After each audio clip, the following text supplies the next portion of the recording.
संतापजनक कृत्य. गर्भवती महिलेचा पाठलाग करून विनयभंग. जयपूरमधील धक्कादायक प्रकार सीसीटीव्ही कॅमेऱ्यात कैद. जयपूर प्रतिनिधी. राजस्थानातील जयपूर शहरात एक संतापजनक घटना समोर आली आहे. एका गर्भवती महिलेचा अज्ञात व्यक्तीने पाठलाग करत तिचा विनयभंग केल्याची धक्कादायक घटना घडली असून हा संपूर्ण प्रकार परिसरातील सीसीटीव्ही कॅमेऱ्यात कैद झाला आहे.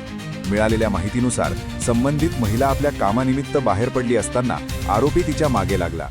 काही अंतरापर्यंत पाठलाग केल्यानंतर त्याने एकांत साधून महिलेचा विनयभंग केला.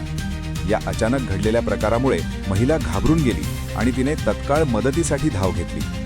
घटनेनंतर स्थानिक नागरिकांनी संताप व्यक्त केला असून परिसरात महिलांच्या सुरक्षेबाबत प्रश्नचिन्ह उपस्थित झाले आहे. विशेषतः गर्भवती महिलेवर अशा प्रकारे अत्याचार होणे ही अत्यंत गंभीर बाब असल्याचे नागरिकांचे म्हणणे आहे. दरम्यान पोलिसांनी सीसीटीव्ही फुटेजच्या आधारे आरोपीचा शोध सुरू केला असून लवकरच त्याला अटक करण्यात येईल असा विश्वास व्यक्त केला आहे. या प्रकरणी संबंधित पोलीस ठाण्यात गुन्हा दाखल करण्यात आला आहे. महिलांच्या सुरक्षेसाठी अधिक कडक उपाययोजना करण्याची मागणी नागरिकांकडून जोर धरत आहे.